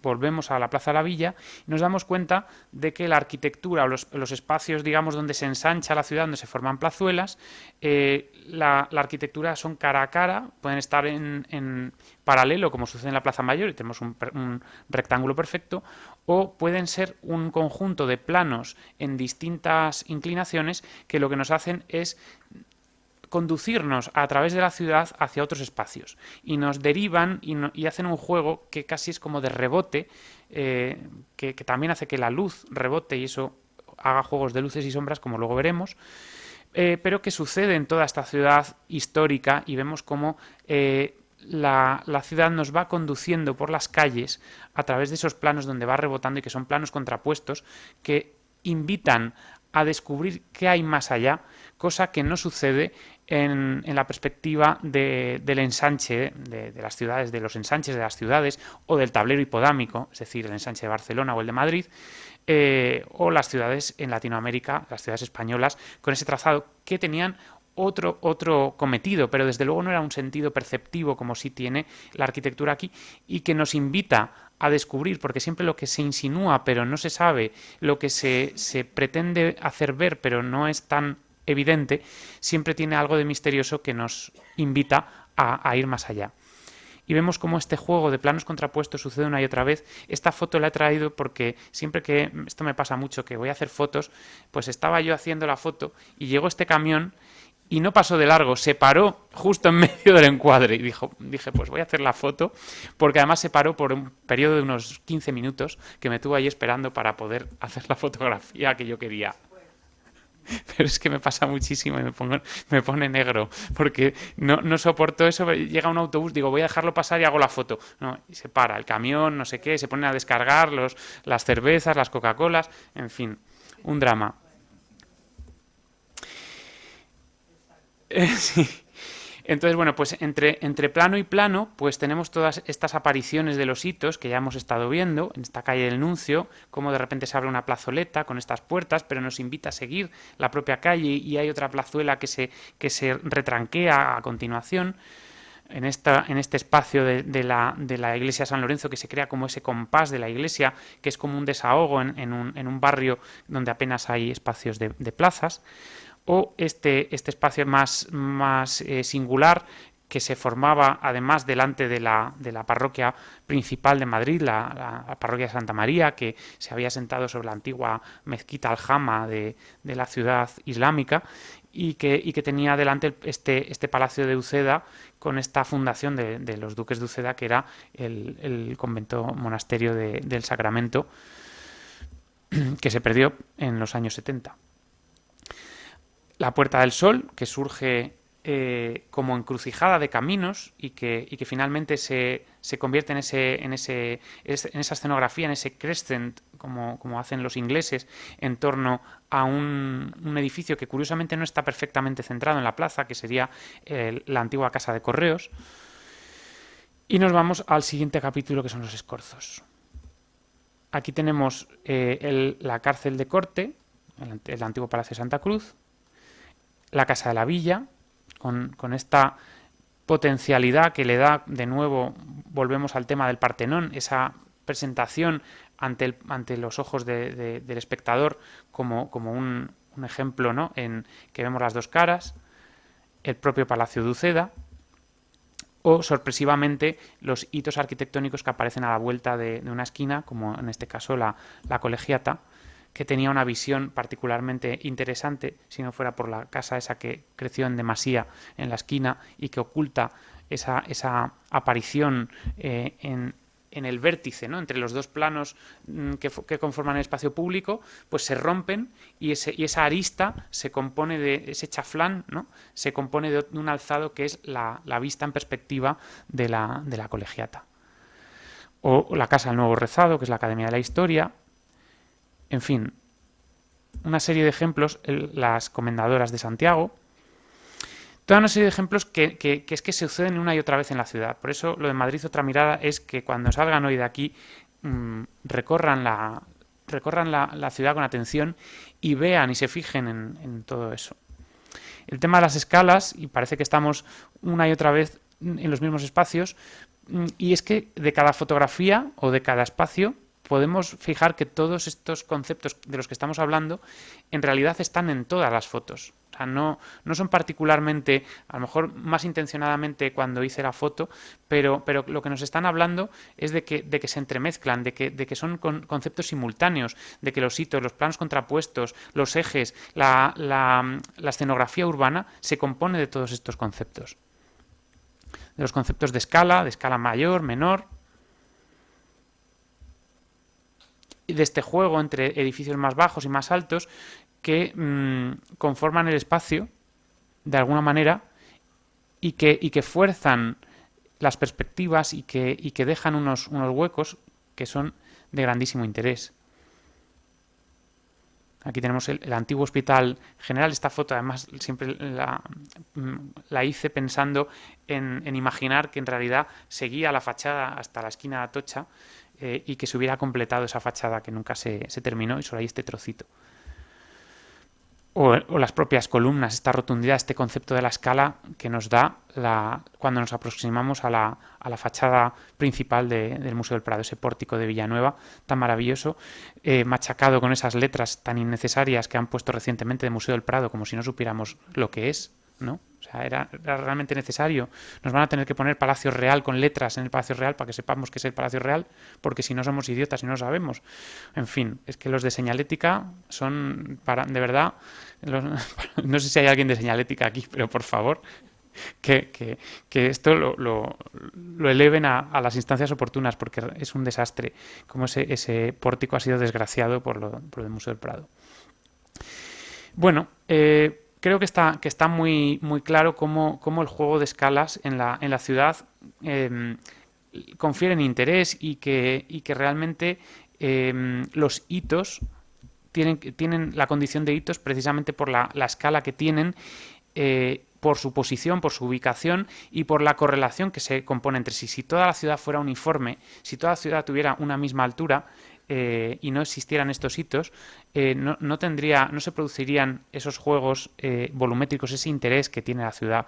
Por eso también hay que reclamar el derecho a existir de esas casitas pequeñas, de esos edificios que se han preservado en el tiempo y que no hay que permitir que desaparezcan para que sean sustituidos por uno de mayor aprovechamiento con más alturas, porque en realidad están rompiendo ese juego que la historia nos ha regalado y que nos permite leer la ciudad en múltiples capas. Aquí tenemos un ejemplo también de escala humana frente a la arquitectura, como sería esta gran portada de Conde Duque, por la que uno entra a pie, a caballo y con toda su dignidad, ¿no? Siendo la personalidad, la autoridad más relevante por esta puerta entra cualquiera. Otro concepto sería el ras de suelo, que en francés lo utilizan para decir, lo he puesto así a propósito porque aquí diríamos el plano del suelo, ¿no? Pero el red de chaussée, que es el ras de calzada sería, ¿no? El ras de calzada, pues tenemos esta idea que nos regaló el momento de Filomena, tan maravilloso, por un lado, tan incómodo que fue, pero tan maravilloso por lo que supuso el poder apoderarse de la ciudad desde una perspectiva de pasear. No había tráfico, no había ruido y todo el mundo salía a pasear porque no se podía llegar a ninguna parte, ¿no? Entonces todo el mundo salía a pasear por su entorno más inmediato. Pero es que esto también tuvo una bendición desde el punto de vista perceptivo, y es que eliminó o homogeneizó todo el plano del suelo. Es decir, de repente teníamos un plano uniforme en el que no había distintos pavimentos, no había elementos disruptivos, todo era un plano único que nos permitía disfrutar de la ciudad como nunca. Y de repente potenciar esos monumentos, esas arquitecturas, como nunca las habíamos podido ver antes, ¿no? Esto casi parece un cuadro de Bruegel, no me digan que no.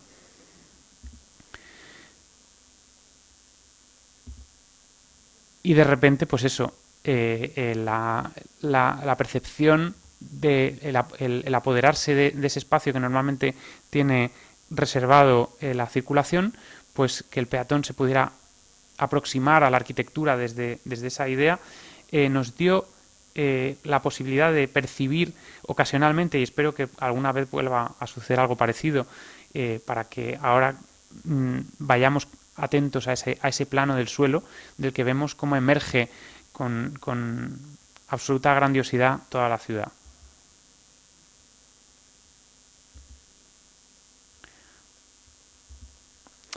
Horizontes. Madrid es una ciudad que tiene muchos paisajes, pero creo que como este, ninguno.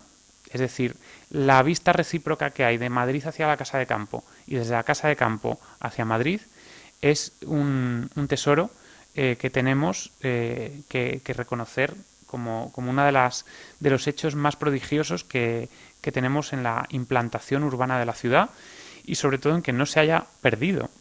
En una ciudad donde vemos que se han perdido tantos elementos patrimoniales, sin embargo, ha permanecido uno tan esencial como es el paisaje. Esta imbricación entre la naturaleza y lo urbano, que nos permite ver desde la propia ciudad la sierra y acercarla a través de ese bosque, creo que es una cosa insólita y que no sucede en tantas ciudades. Primero porque hay muchas capitales europeas que están en sitios llanos, y bueno, podríamos decir Viena, que está rodeada de los bosques, pero Viena es una ciudad que se contiene a sí misma y le rodea esos bosques.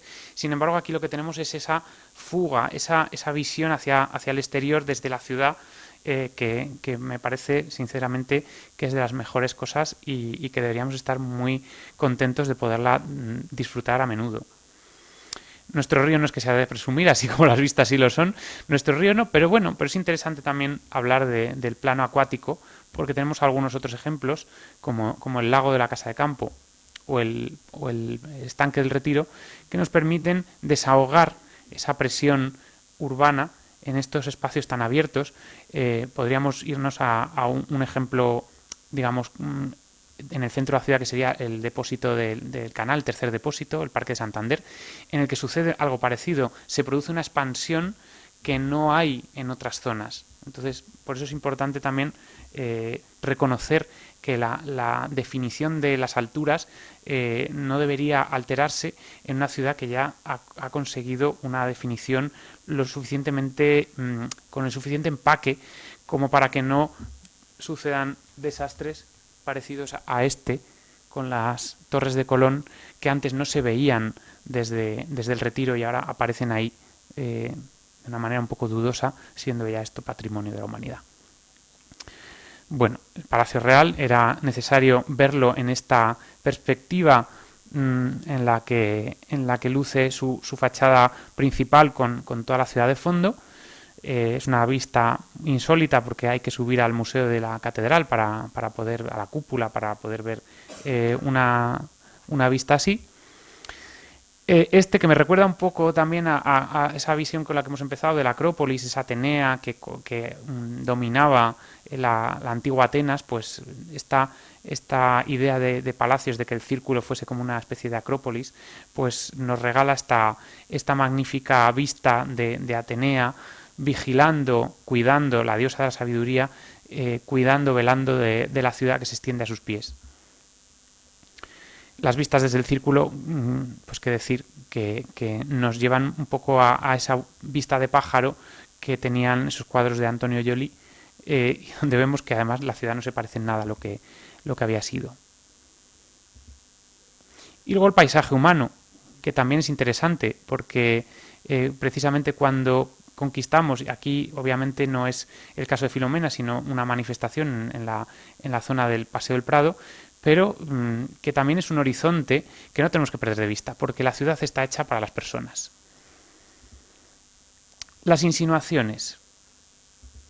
Las insinuaciones son, en este caso, retomo un poco lo que se ve, pero no es obvio, lo que está a la espera de que uno lo alcance.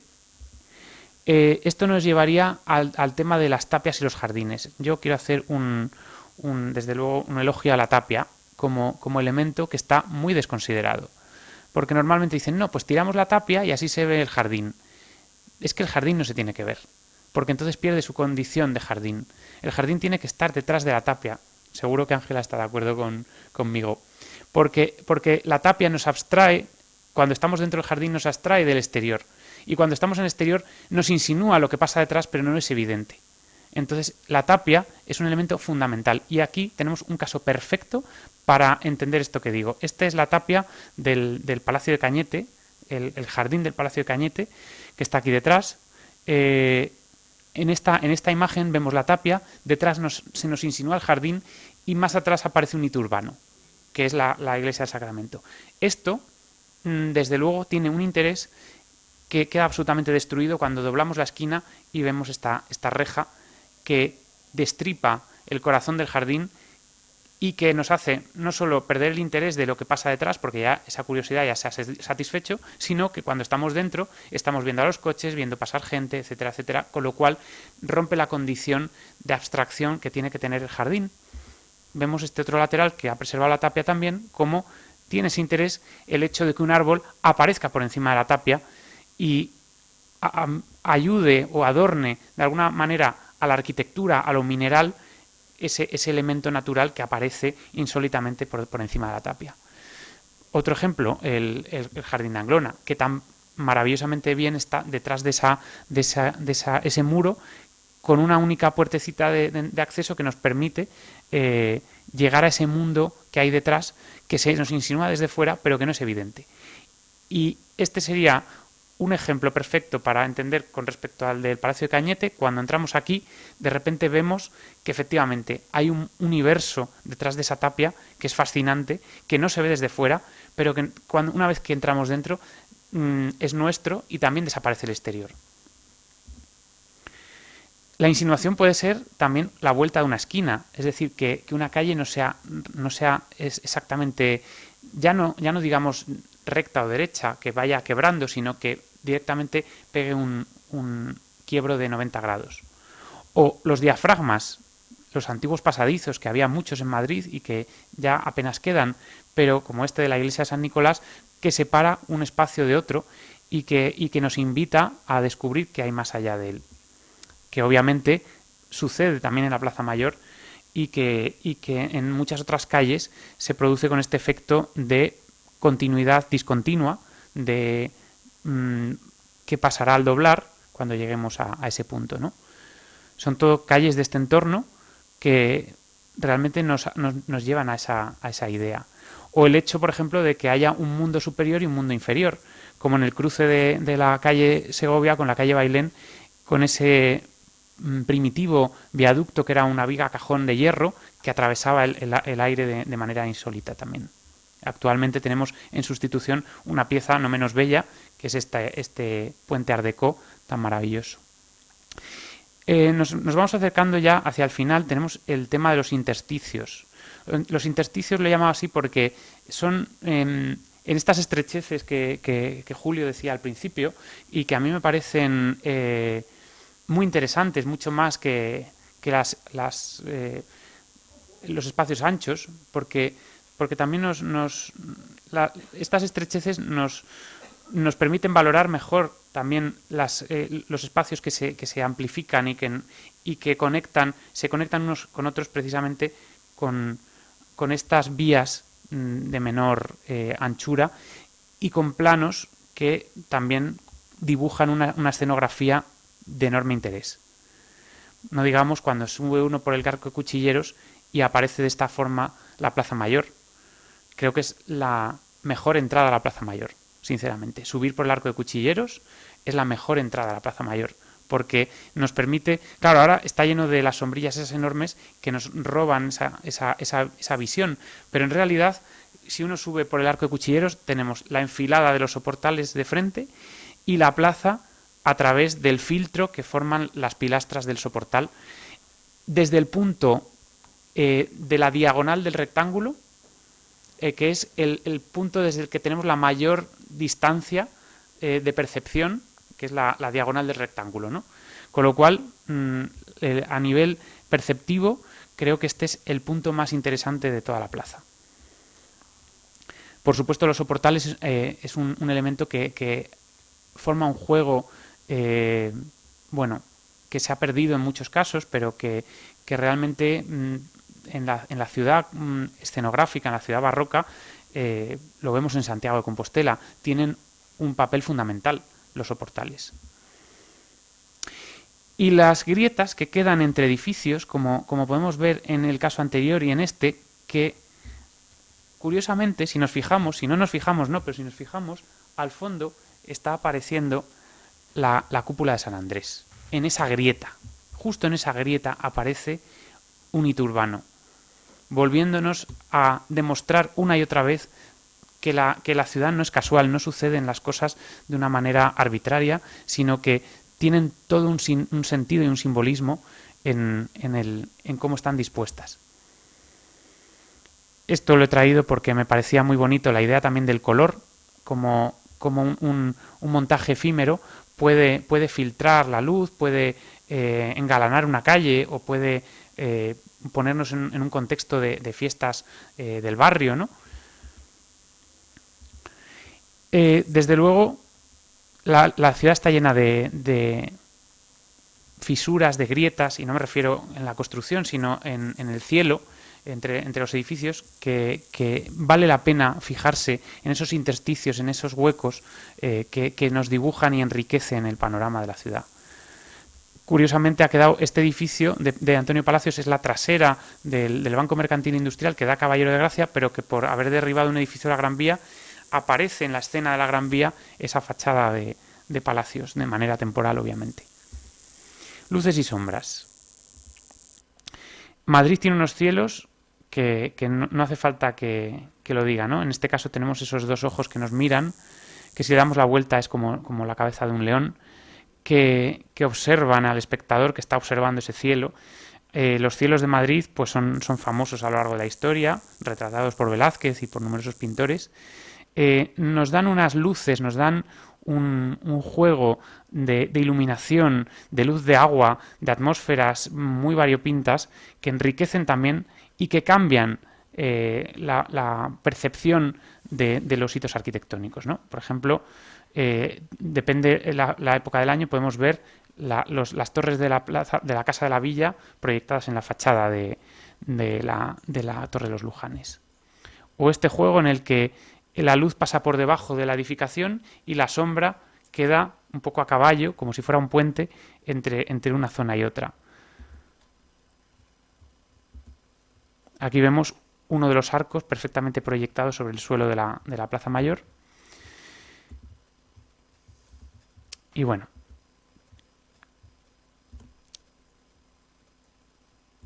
un poco por ver los distintos casos de luces y sombras, o este en el que la iglesia de Montserrat proyecta su sombra con sus aletones perfectamente sobre el antiguo convento de las Salesas.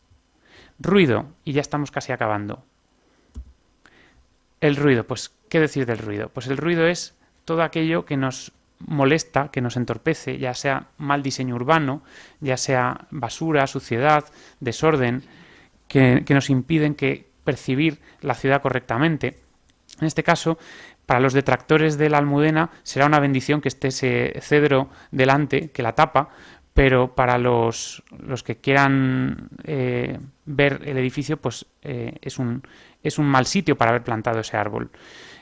Aunque lo que peor tiene desde luego la catedral en su acceso es no tener un paso de cebra que cruce y tener ese mundo de rejas que impide que ese espacio delante del edificio, nos guste o no, sea un espacio público, sea un espacio que forme parte de la ciudad y no que esté como parapetado detrás de una reja de bastante mala calidad.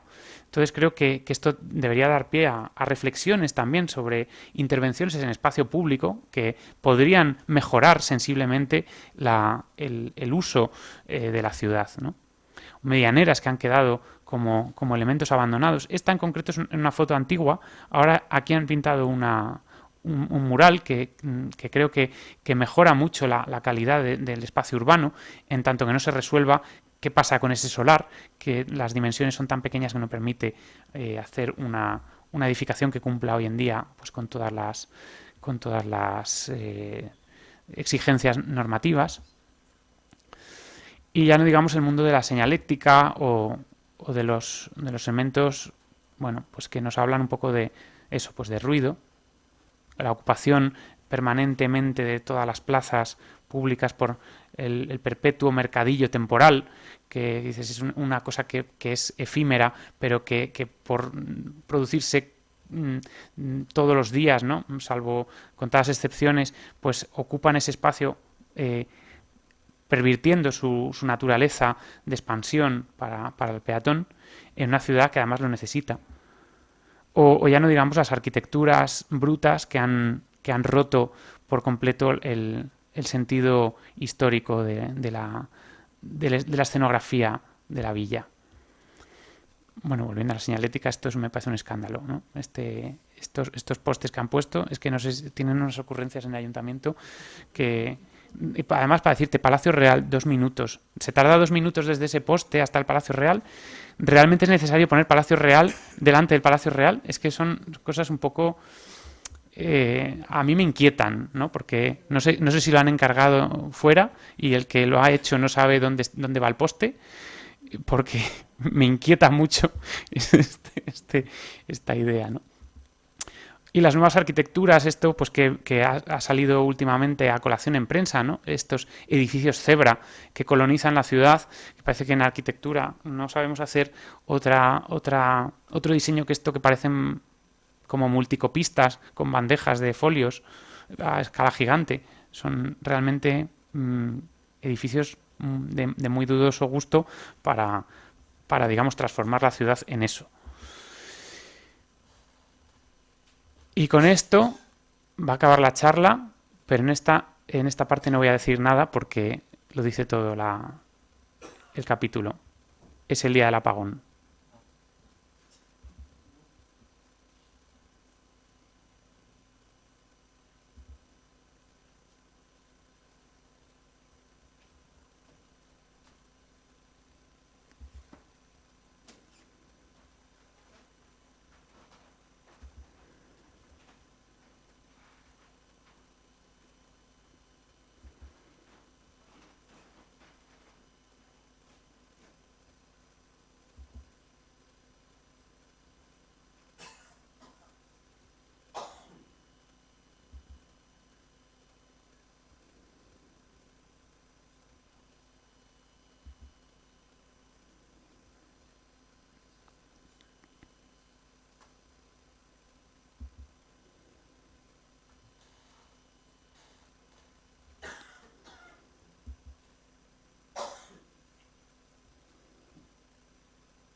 Bueno, nos hemos alargado un poco, pero creo que merecía la pena, ¿eh?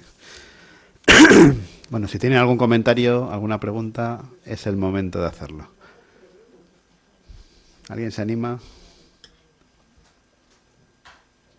¿Nadie se anima a decir nada?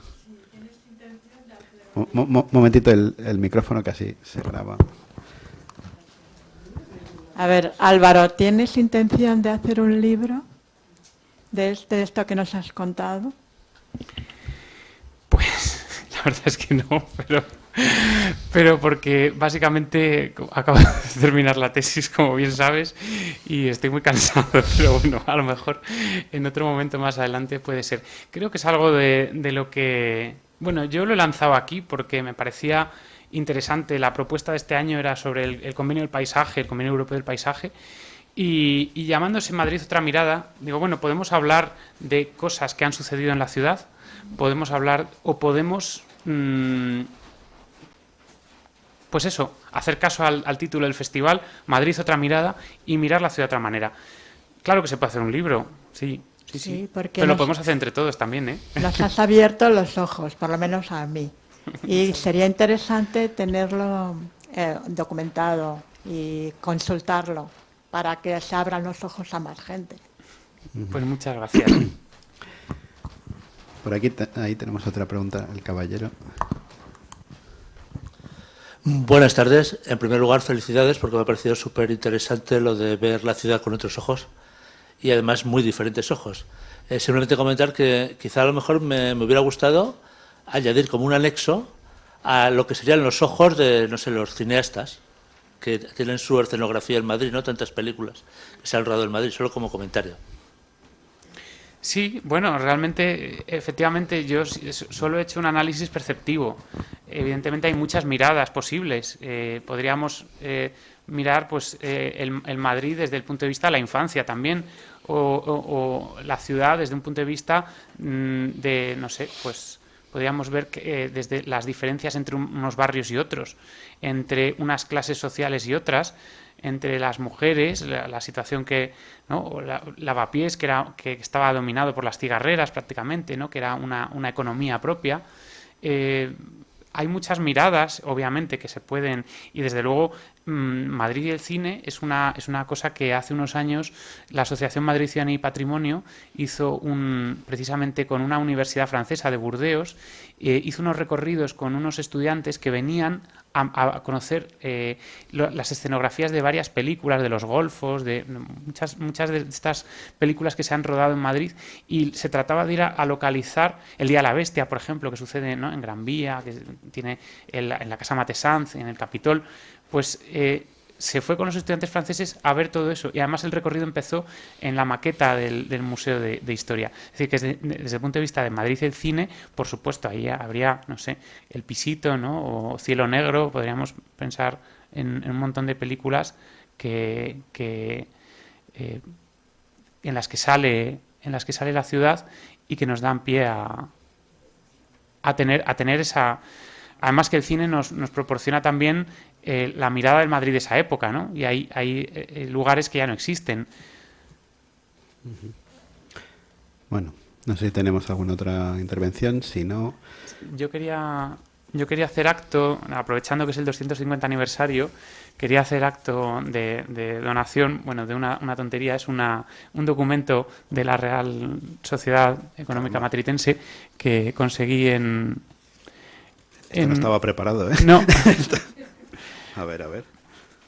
Es una nota, es un documento para el archivo, porque el archivo de esta casa también tiene mucho interés, y es como un acta de... Esto eran caligrafías, ¿eh? No lo que hacemos ahora. Madre mía. Documento de 1862. Pues más o menos de cuando se compró esta casa, ¿no? Pues más o menos. Por sí. esos años, 1858-60, y aquí nos instalamos 4 años después, ya en el 66. Me está dando repelús tocarlo así, sin Pues guantes sí, y sin sí. nada, pero... Con toda la grasaza de los dedos. Madre mía, ¿quién se le ocurre? Bueno, muchas gracias. Pues para una pequeña correspondencia, te entregamos este diploma. Pues, no es lo mismo, pero...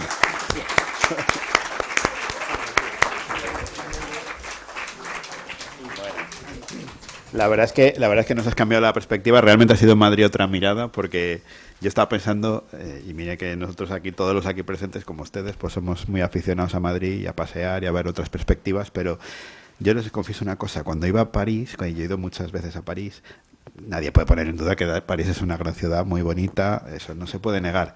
Entonces, pero nosotros siempre con el prurito este, además la manía que les tenemos a los franceses así en general, yo decía, bueno, pero no es París, porque la han tirado abajo, como has dicho, y han hecho un parque de atracciones del siglo XIX que ha ido cogiendo solera, pero esto no es París. Entonces yo con eso ya me sentía mejor, pero decía, pero qué bien trazada está, qué perspectiva. Y yo eso no lo veía en Madrid, fíjate, lo veía como más caótico. De hecho, hablando con amigos franceses, tenían también esa perspectiva, es que esto es un edificio detrás de otro distinto, esto es como un caos. Claro, allí, la verdad es que les digo una cosa, a mí al final París acaba aburriendo, porque es todo igual, las mismas esquinazos, las mismas, todo muy bonito, pero le falta, yo no sé si es porque estamos acostumbrados a vivir aquí, en esto que nos ha presentado hoy Álvaro, de este caos, que yo no le veía esa armonía, sí que es verdad que veía de repente esas imágenes que tú has sacado de, joder, aquí qué bonita esta imagen, San Francisco el Grande al fondo y tal, pero me costaba creer que eso fuera a propósito. Si tú nos cuentas esta nueva perspectiva de que esto realmente lo hacían, es que entonces hay que quitarse el sombrero con los arquitectos de Madrid, es mucho más genial que París. Es decir, París está trazado con escuadra de Cartabón, esto es mucho más complicado. Entonces, vamos a apuntarnos otro tanto, gracias a Álvaro. Fenomenal. ¿Qué vamos a decir? O sea, chapó. Vamos a decir a los franceses. La verdad que nos has dado otra mirada realmente, que es de lo que se trataba, y ahora vamos a salir ahí a la calle y vamos a ver otro Madrid. Por cierto, un apunte ya que hablábamos de nuestra puerta y tal. Saben que en este libro de historia de la casa, yo descubrí un dato que desconocía, que resulta que es que nuestra puerta, que ahora da aquí este callejón que parece tan encerrado, en realidad daba a la plaza principal, que estaba justo enfrente. La plaza no era, o sea, el edificio de viviendas estaba en lo que hoy es la Plaza de la Villa, y donde hoy tenemos este edificio que nos tapa la entrada era la plaza donde o sea, realmente la puerta buena era la nuestra. Lo que pasa que que lo que es la Plaza de la Villa está ocupada por una manzana de viviendas. Eso es. Realmente la portada principal es este arquillo túmido que daba entonces a lo que era la Plaza Genuina frente a la iglesia de San Salvador. Eso este edificio ya se construye en el siglo XIX. Este era el bueno. Nos han arrinconado un poquito, nos han puesto como puerta de acceso en este caso.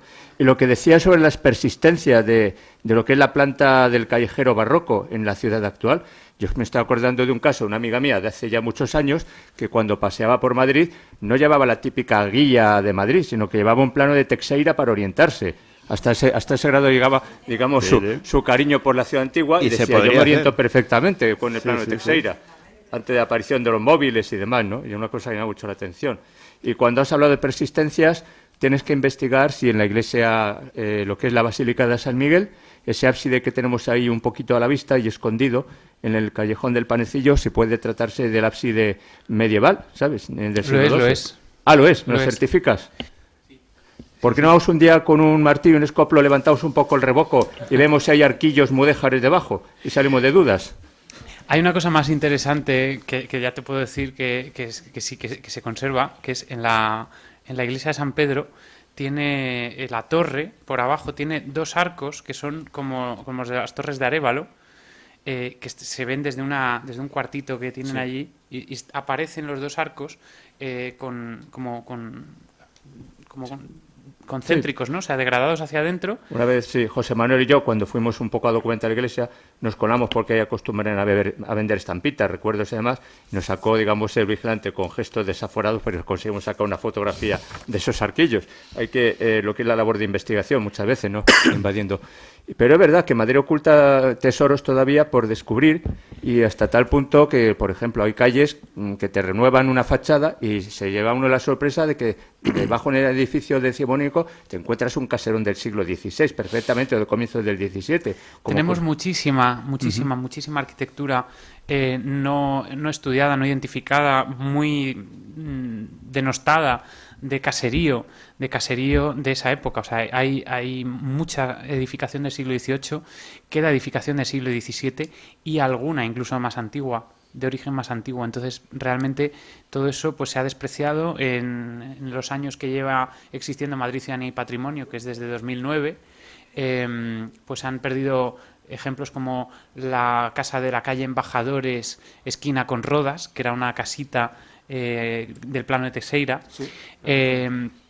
Embajadores 18, que además hice un informe de la demolición de Embajadores 18, que era un edificio protegido, que demolió el propio Ayuntamiento de Madrid, que es su propiedad. Ahora hay un solar desde entonces. Era un edificio del siglo XVII con una ampliación del XIX, con una portada con escudo. El escudo está tirado en la Casa de Campo. Sí. Es decir, hemos visto perderse, o en la calle Amparo había también una casita que tenía un retranqueo y esa casa la pudimos ver en su interior antes de que se demoliera, tenía tapial. Tenía construcción de tapial, es decir, tenía técnicas que son ya hoy en día escasísimas, ¿no? Aquí en Escalinata, incluso el solar que tenemos, donde aparecen restos de muralla, hay muro de tapial también. Sí, tú sabes de cuándo puede datar exactamente. Sí. Y lo tienen pues lleno de grafitis. Hay un proyecto del ayuntamiento de recuperar esos solares de propiedad municipal, recuperar los restos de la muralla y hacerlos visitables, musealizándolos.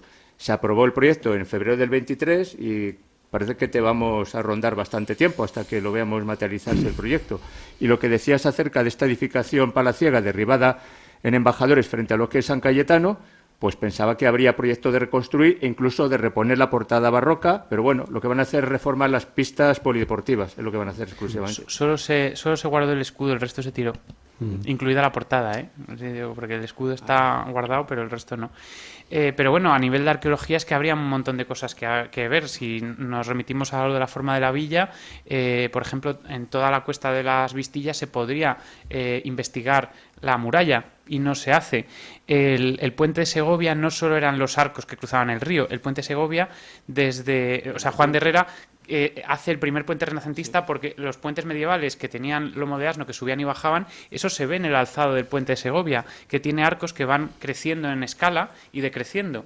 Lo que hace Herrera es coger un puente que está ya empezado a construir, rectifica la rasante y entonces ya está a una cota más elevada y suaviza la cuesta hacia Madrid. Entonces eso desarrolla una calzada con un muro de contención que separa del arroyo de San Pedro y todo eso forma parte de la estructura del puente que se veía en una de las vistas que he sacado.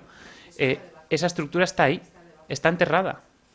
Y las bolas, claro, o sea, tenía la infraestructura. Efectivamente. Las bolas que les molestaban cuando hicieron el tramo de la calle Segovia, que va desde la Virgen del Puerto hasta la ronda de Segovia, las bolas desaparecieron y están también en la Casa de Campo, pero está debajo de la... Claro, entonces es una estructura que se podría integrar en el paisaje. ¿Se conserva entonces bajo el asfalto? Sí. Es que es la rasante. Sí. Y de hecho, si subes por la de la calle Segovia y entras en la calle Segovia, hay una curva muy rara, que decía en el sentido de la calle Barcelona, que se curva debajo de un frontón que da el desagüe de la calle Segovia. Claro. En ninguna parte. Yo eso lo he visto en el sitio. A base de... No pasa nada, hija, tampoco digo nada de interés. Nada, gracias. En fin. Creo que podríamos alargar esto ad eternum porque... No hablemos más que nos demoralizamos al final. Aquí detrás tenemos también varios ejemplos que no habéis dicho, pero yo me callo ya para no deprimir a la audiencia. Así que nada, muchas gracias por su asistencia. Solamente recordarles que mañana tenemos jornada de puertas abiertas dentro de Madrid Otra Mirada. Estaremos aquí enseñando la sede, si quieren pasarse. Y el próximo martes, día 28, tenemos recital lírico de los jóvenes becados por la Asociación Wagneriana de Madrid. Saben que es una asociación dedicada al fomento de la música y dan unas becas a estudiantes para que luego puedan ir al extranjero a aprender. Y bueno, vamos a tener aquí un recital de estos becados de este año de la Asociación Wagneriana con la que colaboramos todos los años. Así que si les apetece un concierto totalmente gratuito y además que seguramente estará muy bien, pues este martes 28 a las 7 de la tarde se pasan por la Matritense, sortean los andamios y aquí estaremos. Nada, muchas gracias por su asistencia y hasta el próximo día.